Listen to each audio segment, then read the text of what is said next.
حضرت معاویہ رضی اللہ تعالیٰ عنہ رسول اکرم صلی اللہ علیہ وسلم کی نہایت اطاعت کرنے والے تھے، نہایت اطاعت کرنے والے شخص تھے حضرت معاویہ رضی اللہ تعالیٰ عنہ۔ ان کے بارے میں ایک واقعہ ہے کہ حضرت وائل بن حجر رضی اللہ تعالیٰ عنہ جب یہ مدینہ منورہ تشریف لائے، ان کے آنے سے 3 دن قبل رسول اللہ صلی اللہ علیہ وسلم نے صحابہ کو بتا دیا تھا کہ حضرت ابن حجر عسقلانی، حضرت وائل بن حجر رضی اللہ تعالیٰ عنہ تشریف آ رہے ہیں۔ چنانچہ صحابہ کرام ان کو ملے تو انہوں نے بتایا کہ آپ کے آنے سے پہلے رسول اللہ صلی اللہ علیہ وسلم نے بتا دیا تھا۔ ان کی آمد پر اللہ کے نبی نے اپنی مبارک چادر کو بچھایا،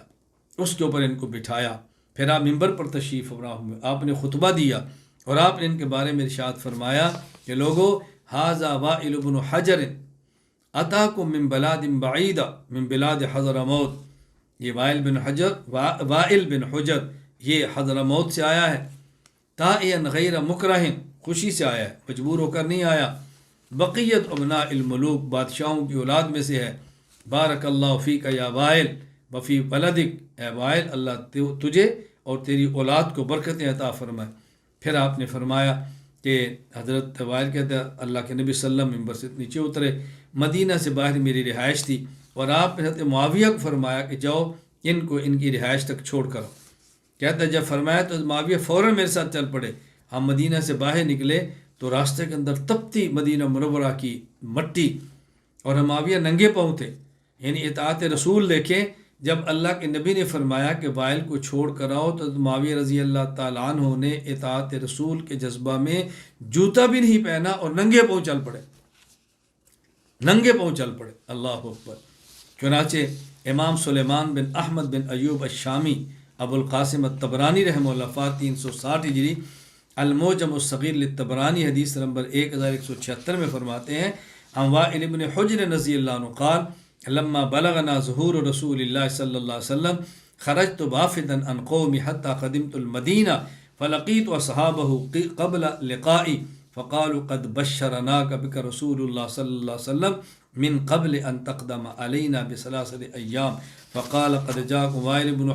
وائل بن حجر ثم لقيت عليه السلام فرحب بي وأدنى مجلسي وبسط لي رداء فجلسني عليه ثم دعا في الناس فاجتمعوا إليه ثم طلع المنبر وأطلعني ما وانا من دوني ثم حمد الله وقال يا أيها الناس هذا وائل بن حجر أتاكم من بلاد بعيدة من بلاد حضرموت طائعا غير مكره بقية ابناء الملوك بارك الله فيك يا وائل وفي ولدك ثم نزل وأنزلني منزلا شاسنا المدينة وأمر معاوية بن أبي سفيان أن يبوئني إياه فخرجت وخرج معي حتى إذا كنا ببعض الطريق قال يا وائل إن الرمزاء قد أصابت بطن قدمي اللہ اکبر فاردفنی خلفک۔ تو اب تو یعنی ریت کی تپش نے میری پاؤں کو جھلس کے رکھ دیا ہے، مجھے اپنے ساتھ پیچھے سواری پر بٹھا۔ یہ حضرت میر معاویہ رضی اللہ تعالیٰ عنہ کی نبی پاک صلی اللہ علیہ وسلم کی اطاعت کا جذبہ دیکھیں۔ اور حضرت معاویہ رضی اللہ تعالیٰ عنہ رسول اکرم صلی اللہ علیہ وسلم نہایت بااعتماد صحابی تھے۔